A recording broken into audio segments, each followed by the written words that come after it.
एक शहर में कार्तिक नाम का लड़का अपनी माँ अक्षरा और पिता नैतिक के साथ रहता था। कार्तिक की शादी एक नायरा नाम की लड़की से होती है। नायरा बहुत ही संस्कारी और समझदार लड़की थी और ससुराल में सभी लोगों का बहुत ख्याल रखती थी। नायरा की सास अक्षरा बहुत ही ज्यादा घमंडी और कंजूस औरत थी। एक दिन सड़क दुर्घटना में नायरा की आंखें चली जाती हैं, तो कार्तिक अपनी माँ से कहता है, माँ नायरा की आंखें चली गई हैं और डॉक्टर ने 15 लाख रुपए का खर्चा बताया है। हाँ बेटा, तो सोच क्या रहा है? बहू को इलाज की सख्त जरूरत है। कार्तिक के पिता कहते हैं, हाँ तो बेटा सोच क्या रहा है? बहू को इलाज की सख्त जरूरत है। अक्षरा अकड़ कर बोलती है, अजी तुम तो चुप रहा करो, 15,000 नहीं 15 लाख बोल रहा है। नहीं बेटा, नायरा का इलाज करवाने की जिम्मेदारी इसके माँ बाप की है, तो तू उनको फोन करके बुला ले। कार्तिक नायरा के माता पिता वर्षा और मनीष को फोन करके हॉस्पिटल बुलाता है। नायरा के माता पिता तुरंत हॉस्पिटल में आ जाते हैं और कहते हैं, कहाँ है हमारी बच्ची? कार्तिक वर्षा और मनीष को सारी बातें बताता है, तो वर्षा कहती है, हम 15 लाख रुपए कहाँ से लेके आएंगे?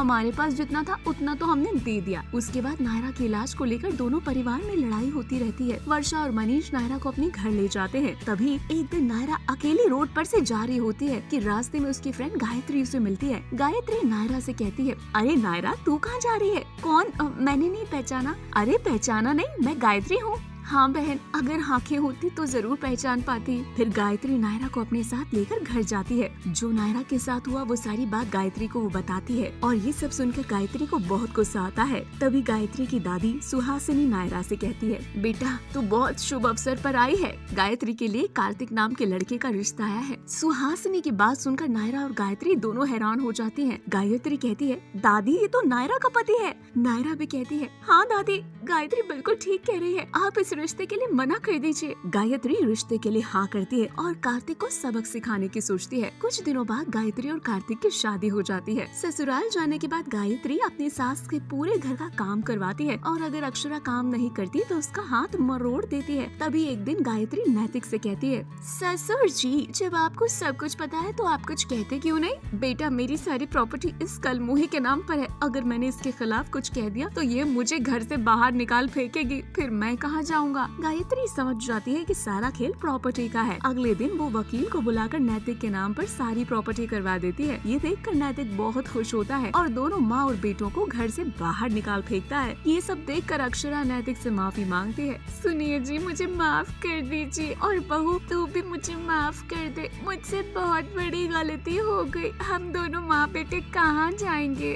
अब क्या हुआ, आप तो बड़ी माफी मांग रही है। तूने एक बार भी नहीं सोचा अपनी बहू नायरा के बारे में? हाँ बिल्कुल ठीक कहा आपने, अपनी ही अंधी और लाचार बहू उसके घर वापस भेज दिया। क्या आपको ऐसा करते हुए जरा भी शर्म नहीं आई? उसके बाद कार्तिक भी नायरा से माफी मांगता है और गायत्री से भी, और नायरा का इलाज भी करवाता है और वापस नायरा को अपने घर ले आता है और गायत्री कार्तिक को डिवोर्स देकर अपने बॉयफ्रेंड नक्श से शादी करती है। इस तरह सब कुछ सही हो जाता है और सभी साथ साथ रहने लगते हैं। दोस्तों ये थी हमारी आज की कहानी। हमारी कहानी में बस इतना ही। दोस्तों क्या आपको पता है कि नायरा की सहेली का नाम क्या था? अगर आपको पता है तो आप हमें कमेंट बॉक्स में कमेंट करके जरूर बताएं। साथ ही वीडियो को लाइक करें और बेल आइकन को दबाना ना भूलें।